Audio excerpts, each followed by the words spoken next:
sekaligus penegasan siapa yang boleh meninggalkan sholat Jumat. Satu, hamba sahaya. Kedua, wanita.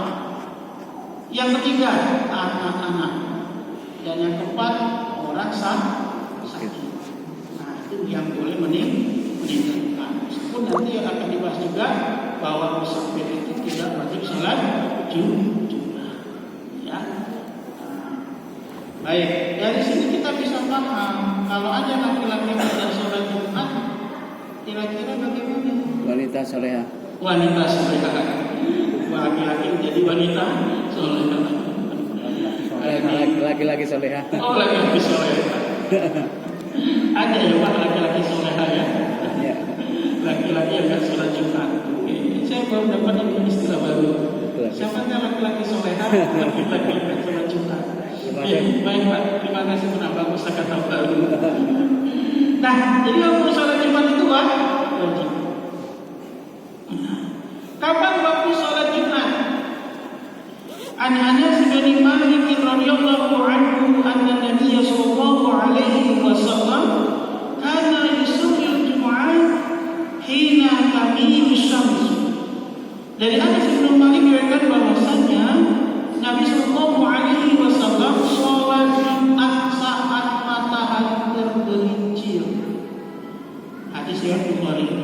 Artinya kalau matahari tergelincir itu namanya sholat Jumat. Matahari tergelincir itu waktu sholat zuhur. Maka kesimpulannya waktu sholat Jumat sama dengan waktu sholat zuhur. Nah, itu begitu. Di Jogja dulu Pak, saya ingat tahun 2000 saya datang ke Jogja. Ada kesepakatan sholat Jumat itu mesti jam 12. Apalan. Iya kan? Mesti jam 12. Waktu itu saya kaget juga. Loh, zuhur itu kan jam setengah 12. Kok di sini jam 12? Ternyata itu kesepakatan warga Jogja waktu itu. Kenapa? Karena mengingat orang yang kerja di kantor itu kalau Jumat setengah 12 baru istirahat. Atau yang dia di sekolah-sekolah atau kantor tertentu jam 11 baru keluar dari kantor. Sehingga setengah 12 kalau langsung diazani mereka belum banyak berkumpul. Nah, dengan beriringnya waktu sekarang sudah mulailah di masjid-masjid itu sholat Jumatnya sama dengan waktu zuhur. Kalau dulu saya ingat betul jam 12 baru azan sholat Jumat. Nah, itu saya tanya kenapa Pak jam 12 nggak selesai zuhur? Ya karena orang ada yang kerja. Dia jam 11 baru keluar di kantornya, ada yang setengah 12 baru keluar. Sehingga kalau jam 12 itu jemaah sudah banyak. Karena kalau diazani sesuai waktu zuhur saat itu jemaah masih sepi. Datang sudah doa. Nah itu dulu. Tapi sekarang tidak, sudah mulai berubah Jogja sesuai dengan jadwal waktu sholat zuhur. Ya, baik. Sedangkan tentang harinya telah diterangkan dalam sholat Jumat sebagaimana telah disebutkan tadi, yaitu hari Jumat. Ya, jadi setiap hari Jumat. Jadi tidak boleh bapak-bapak sholat Jumat di hari Sabtu. Ya, tidak diterima sholat Jumatnya. Baik, orang yang boleh meninggalkan sholat Jumat, ya tadi sudah saya sampaikan hadisnya. Ya. Ada 4 golongan, hamba sahaya, wanita, anak-anak, dan orang yang sakit. Jadi bapak ibu hati-hati, ya diingatkan suaminya Bu, Pak sholat Jumat.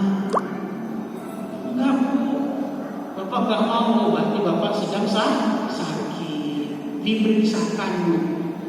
Ya, siapa tahu bapaknya betul-betul sakit. Nah itu begitu, ya.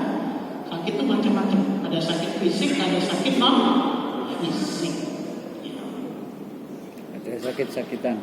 Nah, kemudian selain ada perintah, ada golongan yang boleh meninggalkan, ada juga ancaman yang berisi tentang orang yang berani meninggalkan sholat Jumat. Nah, karena pentingnya sholat Jumat ini, Bapak Ibu, maka ada ancamannya. bagi yang meninggalkan. Yang pertama hadis riwayat Ahmad dari Abdullah bahwa Nabi Shallallahu Alaihi Wasallam bersabda kepada kaum yang meninggalkan sholat Jumat, sungguh aku berkeinginan untuk memerintahkan kepada salah seorang sholat bersama orang-orang, kemudian aku bakar rumah-rumah dari orang-orang yang meninggalkan sholat Jumat. Jadi Nabi itu pengen bakar rumah orang yang meninggalkan sholat Jumat. Tapi ini cuma kepengen mah, enggak pernah dilakukan Nabi. Jadi jangan sampai nanti bapak-bapak pulang, ibu pulang, besok Pak Jumat ada tetangganya nggak sholat dibobol rumahnya. Enggak. Jadi ada hadis-hadis Nabi itu cuma keinginan, tapi tidak dilakukan Nabi. Kenapa? Saking mangkaunya, jengkel, marahnya dengan orang yang meninggalkan sholat Jumat dengan sengaja, tanpa sebab, memang males. Pengen Nabi itu seperti itu. Sama seperti orang yang tidak mau sholat di masjid. Nabi juga ingin menunjuk salah seorang untuk jadi imam, lalu Nabi kumpulkan para pemuda, lalu mengambil kayu bakar, kemudian membakar rumah orang-orang yang tidak mau. Nah, yang tidak mau sholat berjamaah di masjid. Itu cuma keinginan, ya, cuma keinginan. Sama seperti puasa, ya. Nabi ingin kalau tahun depan masih sampai puasanya, maka Nabi ingin puasanya tanggal berapa? 9 Muharram. Nah, itu begitu. Tapi wafat sebelum tiba waktunya. Maka itu jadi keinginan. Kemudian hadis riwayat Muslim telah menceritakan kepadaku Al-Hakam bin Dinar bahwa Abdullah bin Umar dan Abu Hurairah keduanya telah menceritakan kepadanya bahwa keduanya mendengar Rasulullah Shallallahu Alaihi Wasallam bersabda di atas mimbarnya, hendaklah orang yang suka meninggalkan sholat Jumat menghentikan perbuatannya.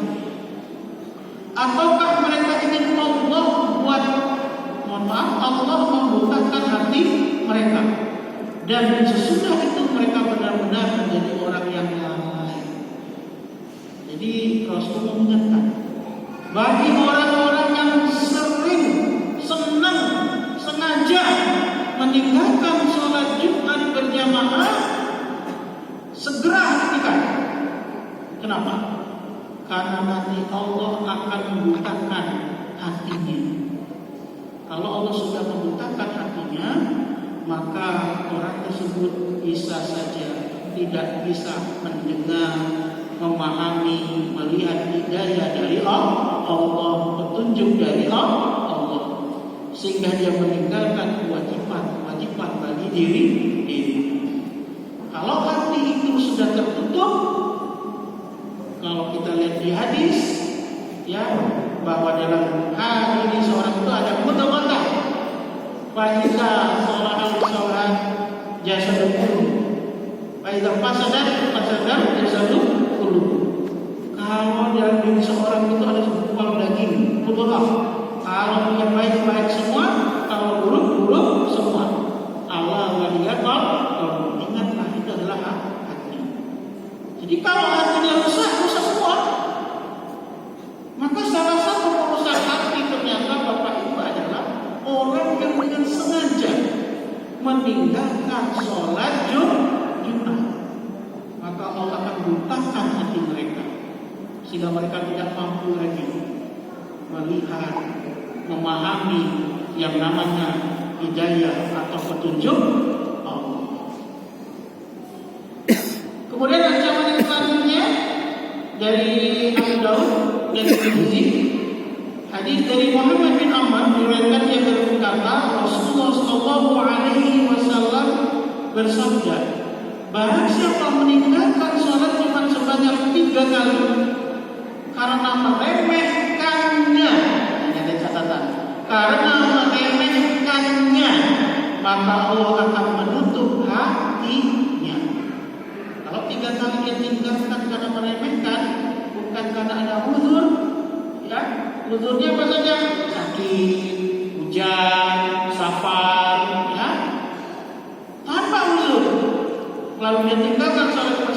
3 kali, maka apa? Dikatakan di hadis ini, Allah akan menutup hatinya.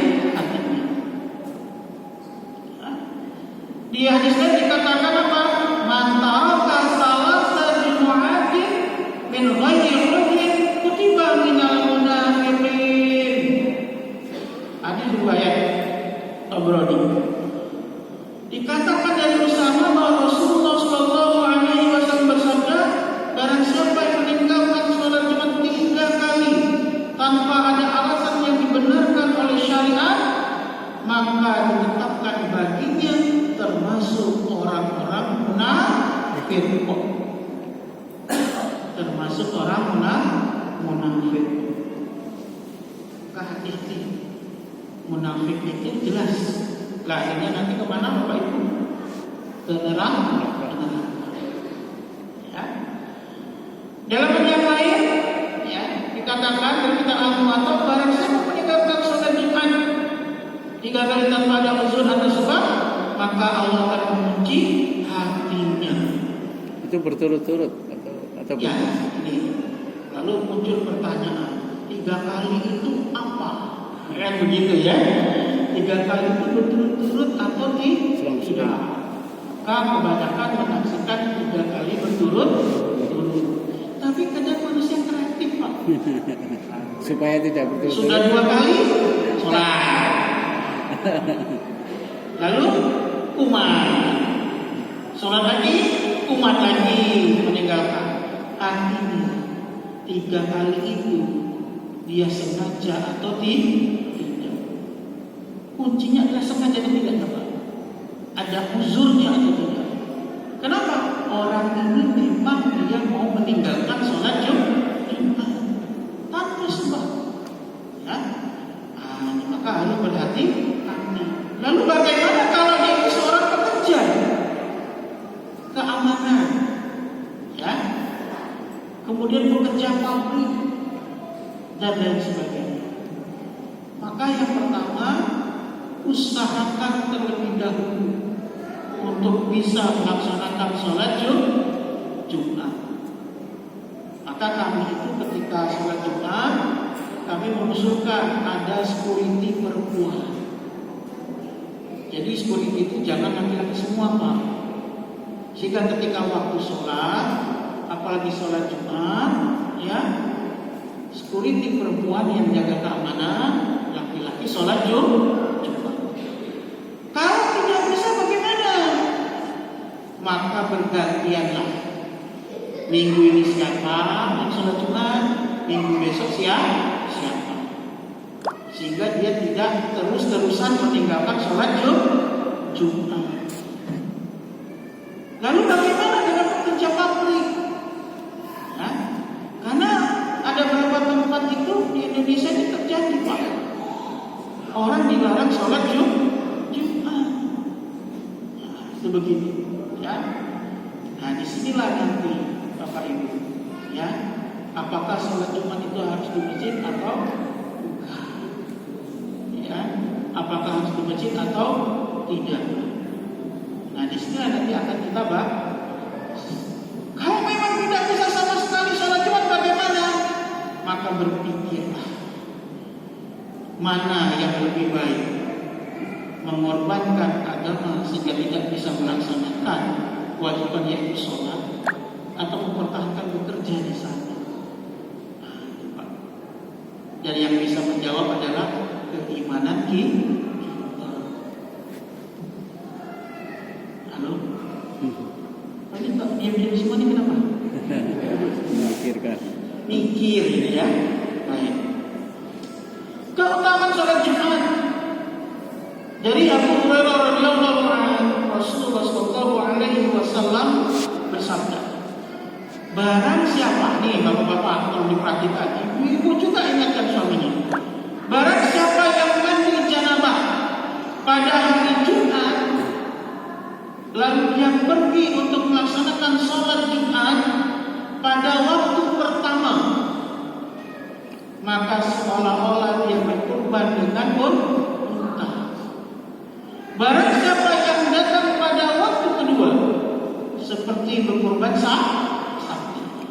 Barang ketiga, berkurban seekor kibas yang bertanduk. Barang siapa yang datang waktu keempat, maka dia berkurban dengan seekor ayam. Barang siapa yang datang pada waktu kelima, maka dia berkurban dengan sebutir telur.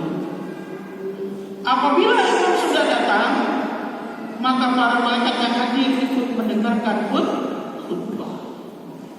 Di hadis yang lain, malaikat itu berdiri di pintu-pintu masjid, mencatat siapa saja yang datang ke masjid untuk sholat Jumat. Ketika khatib sudah naik ke atas mimbar, maka buku catatan itu ditutup dan malaikat ikut mendengarkan khutbah. Kalau datang sholat Jumat jangan mepet. Kalau enggak tercatat oleh malaikat, apalagi berkurban dengan telur. Jadi kalau bisa ada waktu, berbagi-bagilah sekitar jam 9. Kalau memang tidak ada kegiatan, ya, sampai ke tahap terakhir berkorban dengan telur. Dan tolong bapak-bapak ingatkan anak-anaknya. Mohon maaf betul, saya sering kadang lihat anak-anak muda itu datangnya mepet. Khutbah sudah tinggal separuh baru datang. Ada yang sengaja duduk-duduk di jalan, dengan khutbahnya di jalan, bukan di masjid. Pas doa baru masuk masjid. Ya. Dan ada juga yang sengaja datang ke melambat biar dapat sop terakhir. Kenapa? Ada berkah Jumat. Biar dia tidak ketinggalan dapat nasi kotak. Ayo anak-anaknya, padahal jauh. Ini datang kenapa terlambat? Sengaja. Kenapa sengaja? Biar dapat sop terakhir. Kenapa? Nasi berkah Jumat itu kan di belakang naruhnya. Kalau dia paling depan, keluar habis nasi kotak, tinggal estek. Nah, ini disampaikan ke anaknya, ya, walaupun mereka masih kecil, tetap dinasehat bahwa ibadah itu harus ikhlas. Nanti kalau di masjid nggak dapat, bilang sama ibu belikan, begitu.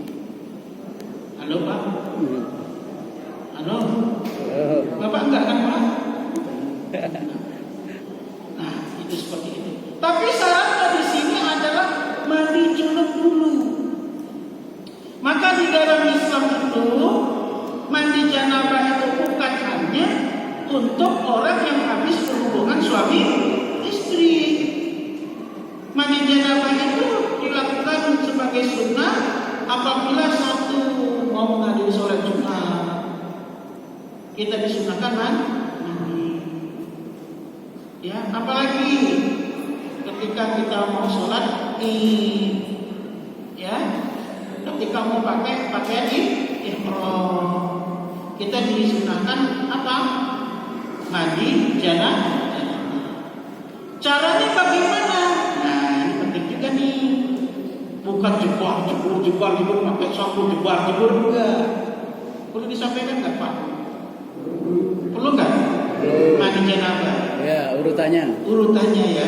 Tapi nggak perlu pakai air kan? Enggak. Ini ilustrasi.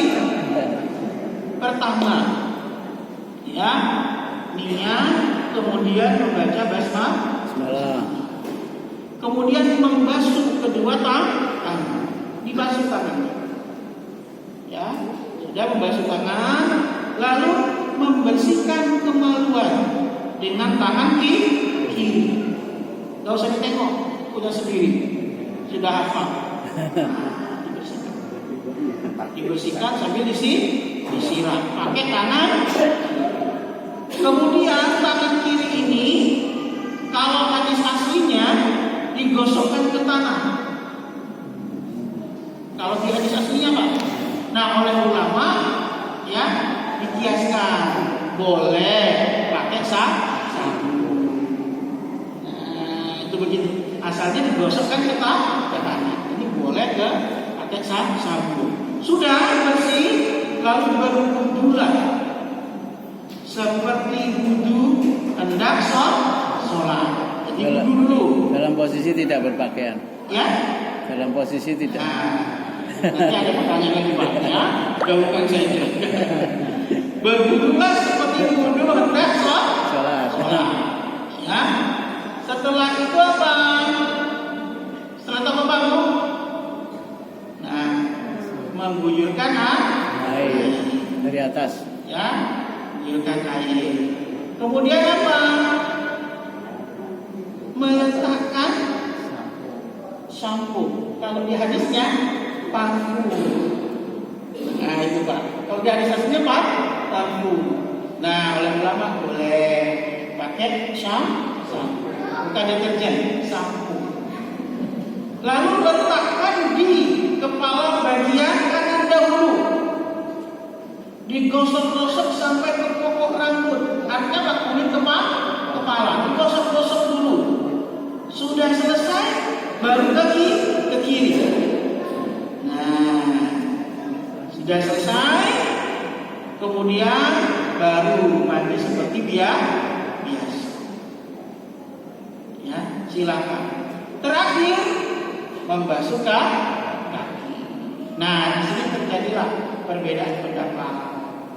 Ada yang mengatakan wudunya itu nggak perlu sampai kaki karena kakinya nanti disiram terakhir. Tapi majelis tadi kalimatnya berwudulah sebagaimana wudu hendak sholat, maka sampai kaki Pak kalau tadi.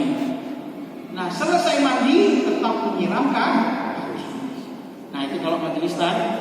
Kalau kelompok yang lain wudunya nggak sampai kaki, ya karena dibasuh terakhir. Kalau majelis tadi wudunya sampai kaki, kemudian baru dilanjutkan dengan menyiram air dan juga menggosok-gosokkan sampo tadi, mandi seperti biasa, terus kaki tetap disiram terakhir. Kenapa?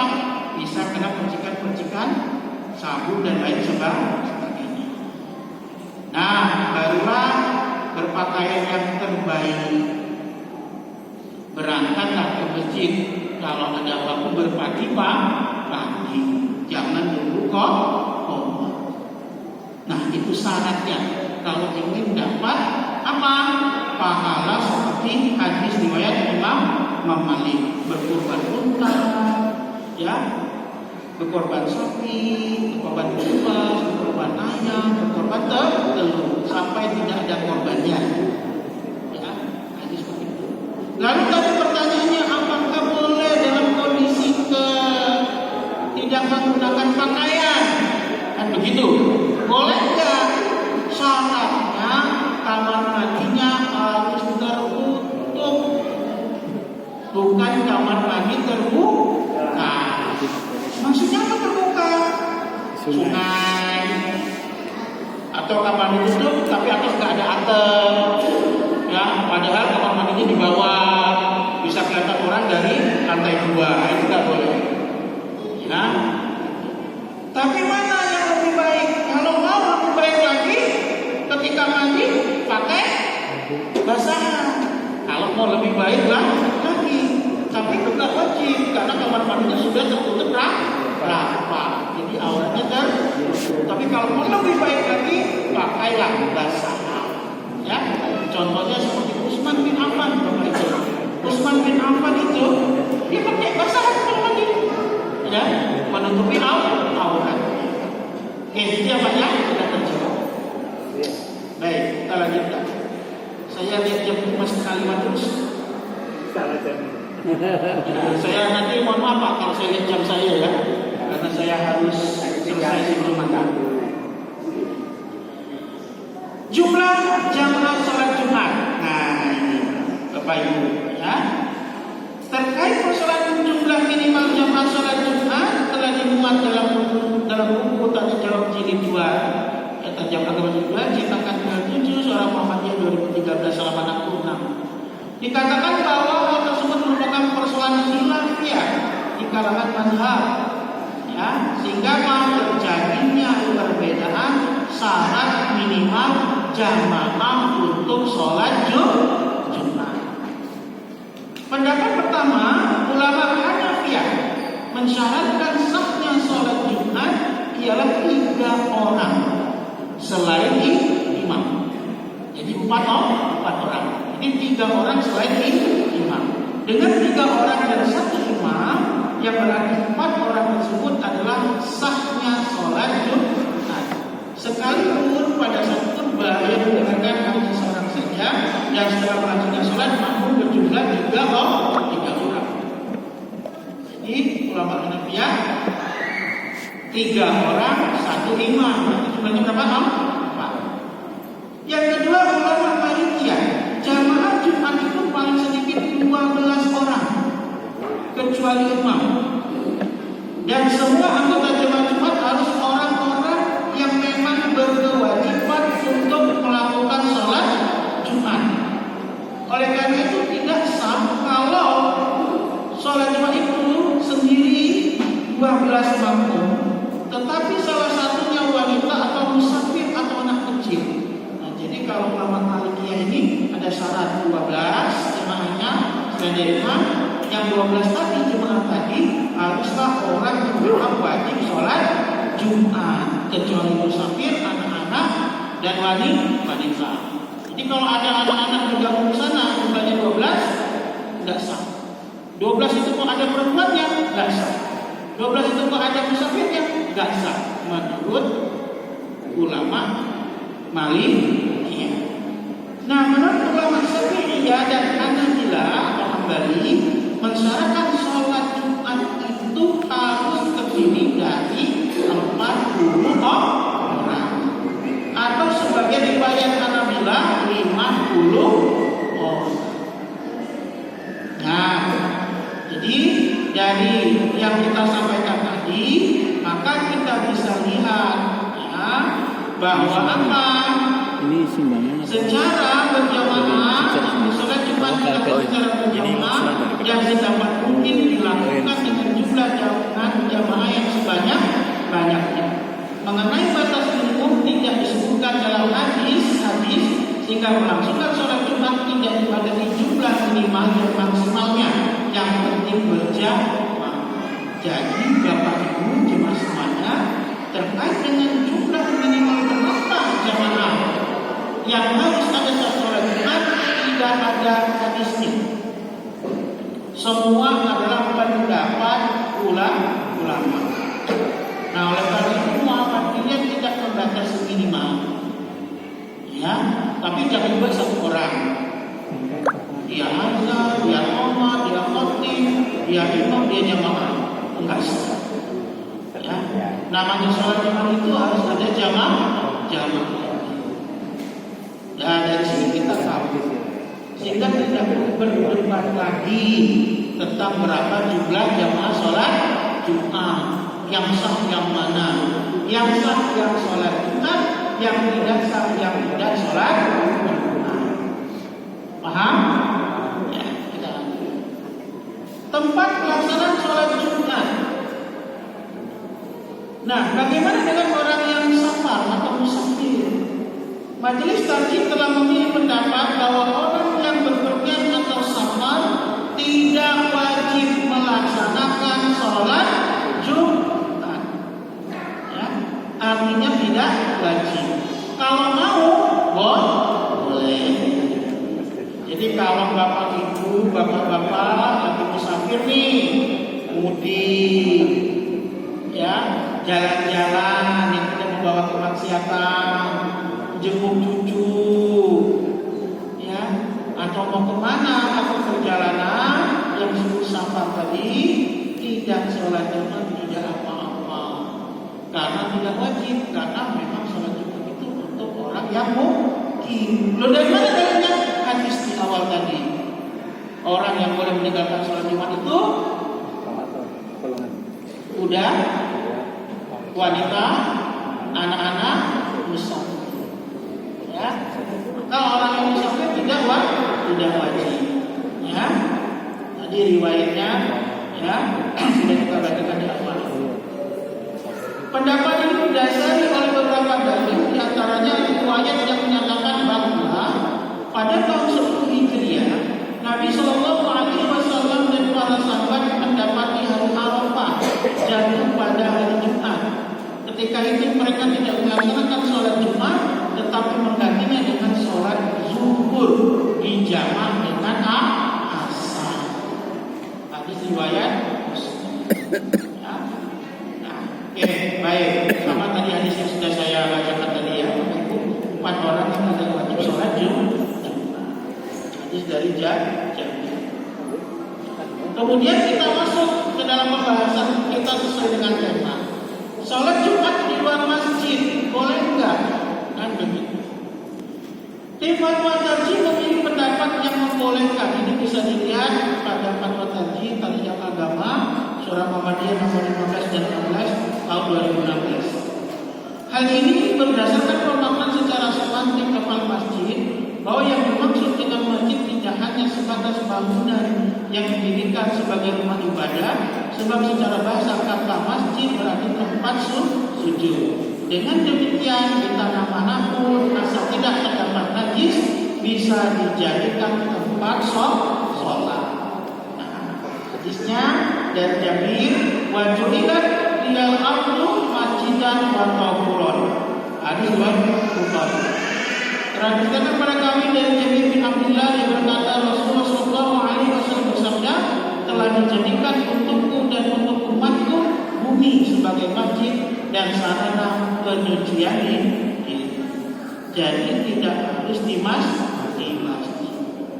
Ini juga menjawab pertanyaan orang-orang yang bekerja di tempat-tempat yang jauh dari masjid. Jadi kalau dia jauh masjidnya, mau ke sana butuh waktu, maka dia bisa mendirikan sendiri di sana.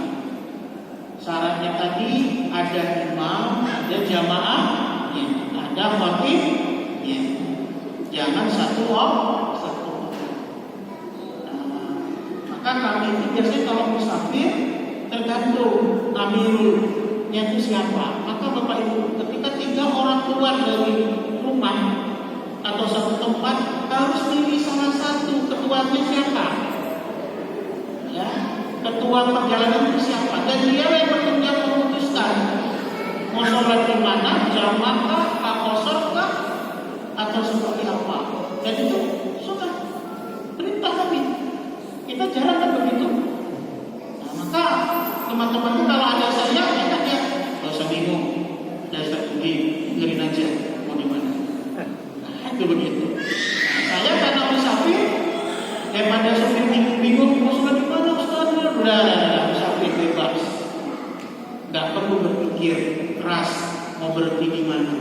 Apalagi kalau sopir sedikit biar jauh, sedikit biar jauh, di sana ada Pak. Karena terkadang banyak orang nggak paham sholat Jumat itu ada keringanan bagi musafir. Ya.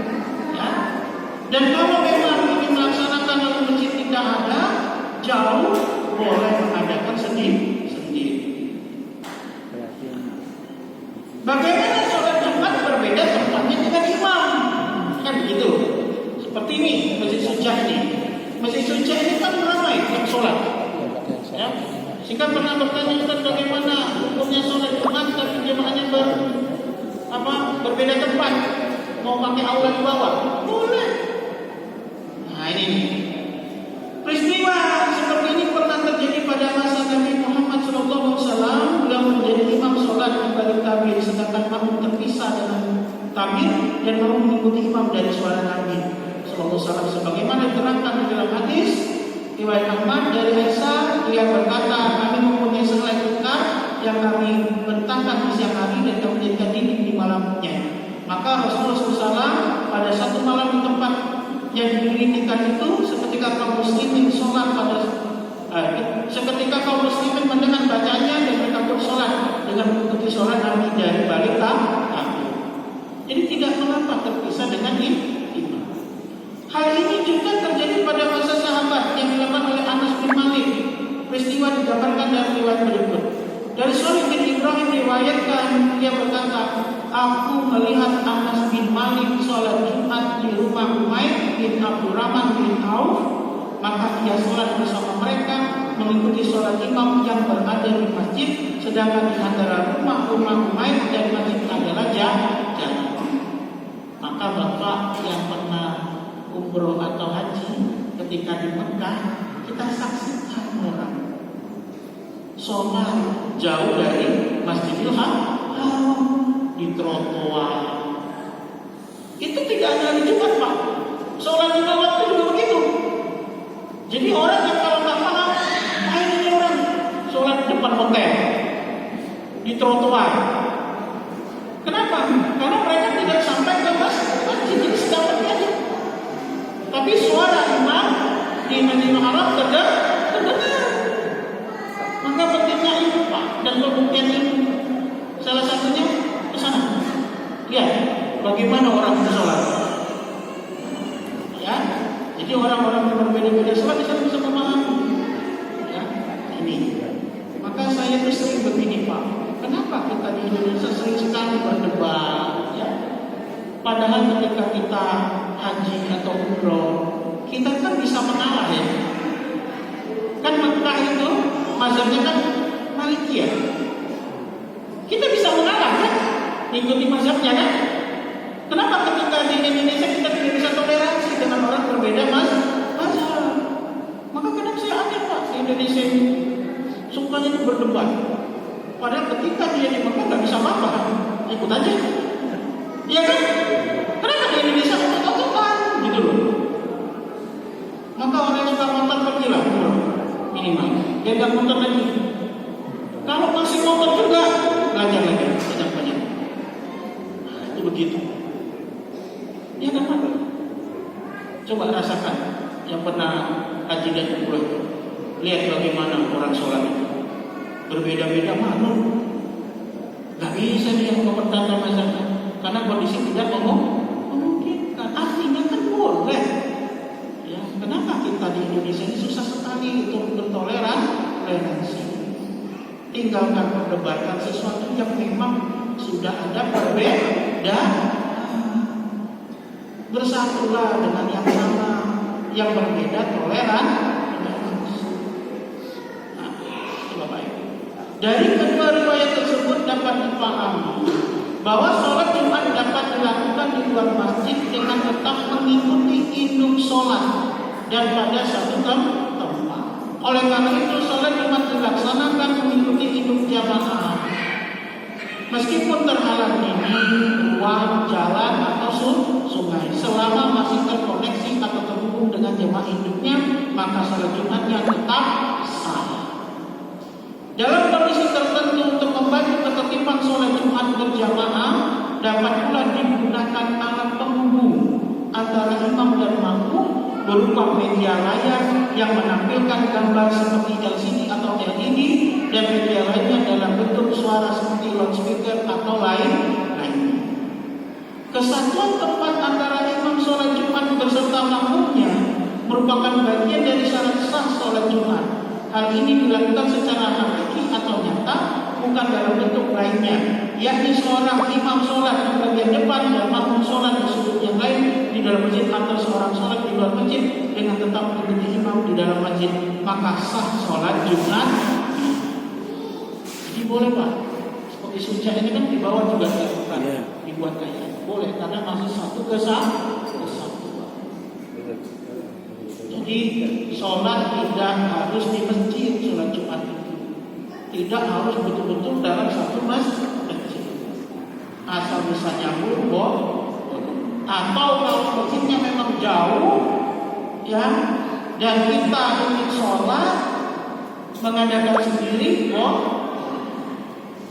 tidak harus 40, 50, 12, ya. Yang penting ada imam, ada khotib, ada muadzin, ada jamaah. Inilah pentingnya ya sholat Jumat. Nah, apakah perempuan boleh sholat Jumat? Boleh nggak, Bu? Nah, boleh, tapi tidak wajib.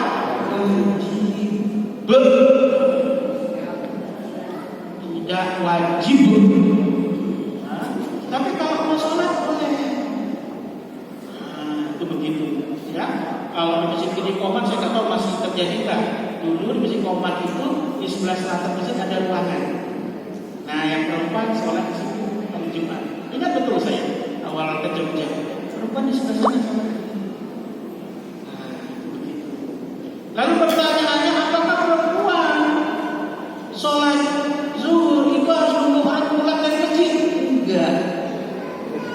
Ketika sudah masuk waktu zuhur, silakan sholat. Tahu satu bapaknya dulu pulang.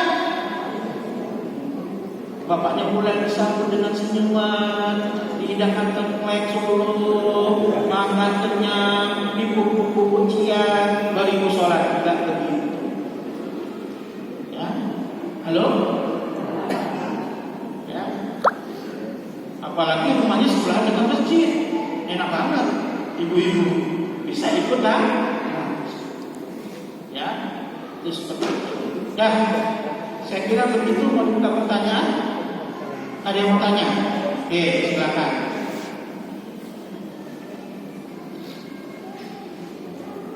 Assalamualaikum warahmatullahi wabarakatuh. Waalaikumsalam warahmatullahi wabarakatuh. Bagaimana kalau sholat Jumat ini yang datang duluan tapi duduknya di belakang atau di tengah, tapi yang datang belakang ke depan, apa pahalanya seperti onta atau sapi begitu? Yang kedua ini sedikit aja. Kalau sholat Jumat 40 kali berturut-turut katanya sama dengan gaji. Itu bagaimana? Baik, dia datang duluan Ustaz, tapi duduknya di belakang. Itu gimana? Di hadis tidak disebutkan dia duduk di mana. Yang penting dia datang dulu.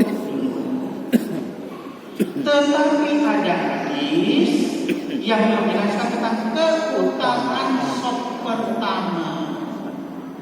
Maka tidak ada hadis yang mengatur dia harus saf berapa, tapi ada hadis yang mengatakan keutamaan saf pertama ketika sholat. Jadi jenengan kalau nggak mau langsung duduk di depan, Pak, nggak apa-apa duduk belakang dulu. Kira-kira orang sudah ramai mulai datang, cepatlah ke depan saf pertama. Kenapa? Karena ada keutamaan sholat pada saf pertama. Itu ya Pak ya. Silakan. Karena kita mau di depan nggak ada tembok, nggak bisa nyender. Silakan. Ya. Saya tambahkan Pak, ada ibadah sunnah yang dilakukan sambil menunggu imam. Yang jarang dilakukan orang itu intizarul imam. Sholat sunnah menunggu imam datang. Jadi kalau kita sudah datang duluan di masjid, imam belum naik atas mimbar, misalnya jam 12 imam baru naik ke mimbar, kita jam 11 sudah di masjid, kita datang sholat tahiyatul masjid, ya kan? Lalu zikir dulu, lalu kita sholat lagi 2 rakaat, zikir lagi, oh masih ada waktu, sholat lagi 2 rakaat. Nah, itu salah satu sunnah menunggu imam atau khatib, intizarul imam atau khatib. Silakan daripada buka HP lihat Dewa Zeus, ya, tahu Dewa Zeus? Nah itu judul, ya, tahu judul judi online, ya, atau main game. Yang lebih baik sholat intizarul imam, ya. Oke, ada lagi? Oh yang tadi 40 hari, 40 kali sholat Jumat. Mohon maaf Pak, saya sampai sekarang ini belum menemukan hadis. Kalaupun ada yang mau nanti tunjukkan dari siapa, nanti saya cek. Ya, tapi sampai sekarang saya belum menemukan fadilah sholat Jumat yang 40 kali tadi. Itu. Oke. Saya tanyakan. Saya mulia, ini dulu ya. Saya tanya ini kalau mendengarkan khutbah kami tertibnya sampai 5 menit atau 10 menit itu bagaimana? Terus yang kedua datang, tapi khotib sudah berkhutbah. Itu yang datang itu tadi sholat tahiyatul masjid itu kan yang wajib itu mendengarkan khutbah. Tapi yang sholat tahiyatul masjid yang sunat itu bagaimana? Ya, baik Pak. Yang pertama, bedakan tertidur dengan tidur. Belum Pak? Bedakan antara tertidur dengan tidur. Kalau tidur itu niat banget, datang cari tembok, cari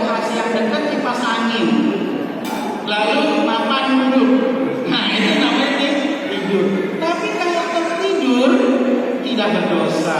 Tidur juga nggak berdosa Pak, tapi nggak ada manfaatnya dia datang. Ya, jadi kalau kita tidur mau 5 menit atau kita duduk dengerin musuh, terus kita tidur, nggak apa-apa Pak, nggak masalah, nggak berdosa. Yang penting nggak diniatin, nggak pakai urus. Ya. Maka ada resep sebenarnya supaya kita tidak tertidur waktu sholat Jumat itu. Satu, apa? Jangan makan sebelum sholat Jumat. Nggak keluarkan, duduk mapan dingin sejuk, ngorok Pak. Ya. Yang kedua Pak, kalau bisa tidur dulu sebentar, sehingga datang ke masjid ya sebentar. Nah itu begitu ya. Jadi nggak apa-apa Pak, tertidur itu nggak apa-apa, nggak masalah, nggak batal Pak. Nah tetapi kalau berkaitan batal atau tidak, ya, kalau orang itu tertidurnya dalam kondisi duduk, ya, pendapat mayoritas itu tidak membatalkan wudu, kecuali tidurnya terlentang. Meskipun ada ulama yang mengatakan tetap berwudu, tapi pendapat jumhur orang yang tertidur sambil duduk tidak membatalkan wudu, sehingga nggak perlu dia berwudu saat sholat. Kenapa? Karena ketika orang itu duduk, maka lubangnya itu tertutup.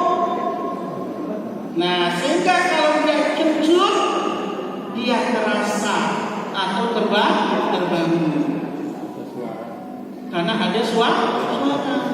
Tapi kalau tidurnya terlentang miring, apalagi miring terlentang, nah kecut itu kan ada yang bersuara, ada yang dikhawatirkan yang halus ini tidak terdengar. Gitu ya Pak ya. Jadi kalau sambil duduk tidak membatalkan. Nah, itu. Tapi saya yakin kalau sholat Jumat nggak ada yang tidurnya terlentang ya, nggak ada. Wah, dimarahin takmir. Kemudian tadi pertanyaan kedua terkait dengan mendengarkan khutbah. Kita datang orang sudah khotib khutbah, mana yang kita lakukan? Sholat tahiyatul masjid atau duduk mendengar khutbah? Jadi Nabi itu Pak, ini dasar hukum sholat tahiyatul masjid. Sehingga ulama berbeda pendapat. Nabi sedang berkhutbah, lalu tiba-tiba ada sahabat datang duduk. Nabi langsung memanggil, wahai si fulan, kamu sudah sholat 2 rakaat? Belum ya Rasulullah, berdiri, sholatlah dulu 2 rakaat. Nah itu begitu. Itu terjadi saat khutbah sholat Jumat.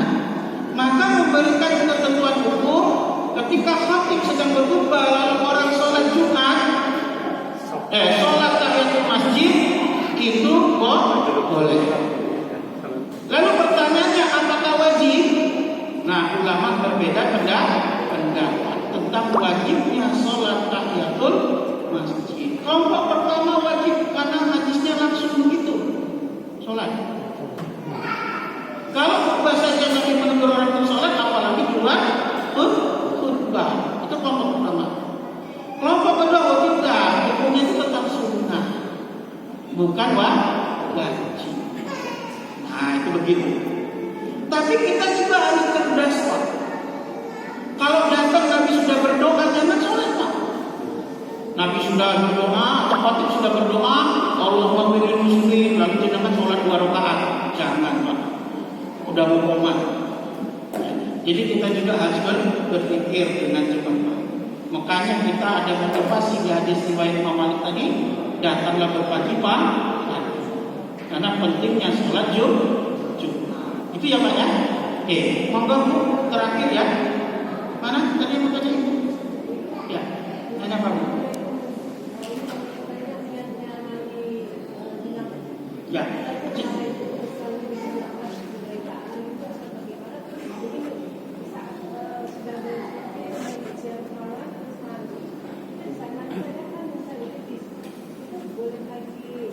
Dari awal atau tidak? Itu toh? Oke. Baik, yang pertama perlu dipahami kita memahami bahwa niat itu tidak harus dijaharkan. Karena kita memahami, ya, dari kelompok pertama kita mengikuti kelompok yang pertama, yaitu an-niyatul al-qasdu. Niat itu maksud dan keinginan dan letaknya di dalam hati. Jadi tidak ada satupun dalil yang memerintahkan untuk mengucapkan niat. Itu hanya pendapat ulama saja. Jadi jenengan sudah punya keinginan untuk mandi janabah, itu adalah niat. Ya, itu seperti itu. Kita sudah sering mengungkapkan itu. Ya, jadi tidak harus nawaitun, ya, itu tidak perlu. Kemudian kalau kita sedang mandi junub, misalnya kita sudah masuk ke tahap wudhu atau setelah wudhu, lalu batal karena keluar angin, pipis, ya, atau lainnya. Apakah kita harus mengulang dari awal? Maka jawabannya tidak. Tidak perlu mengulang dari awal. Lanjutkan saja sampai selesai. Karena tadi itu kita akan membersihkan hadas kecil dan kita bukan untuk sholat. Nah, ya, bisa dipahami ya. Jadi silakan ketika sudah fujur atau silam bawa keluar, maka mulai lagi nggak perlu. Ya, lanjutkan saja sampai selesai. Nanti ketika sholat ya, itu kembali. Cukup ya, Bapak Ibu. Terima kasih atas perhatiannya.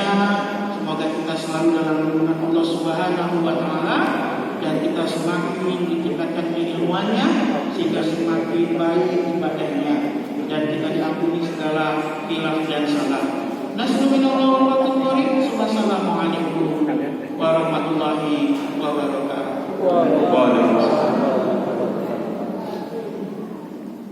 Alhamdulillah, baik, terima kasih kepada Ustaz Budi Jaya Putra STHI MH atas penyampaian materinya. Karena sesi penyampaian materi pada sore hari ini telah berakhir, maka sesi kajian pada sore hari ini telah berakhir.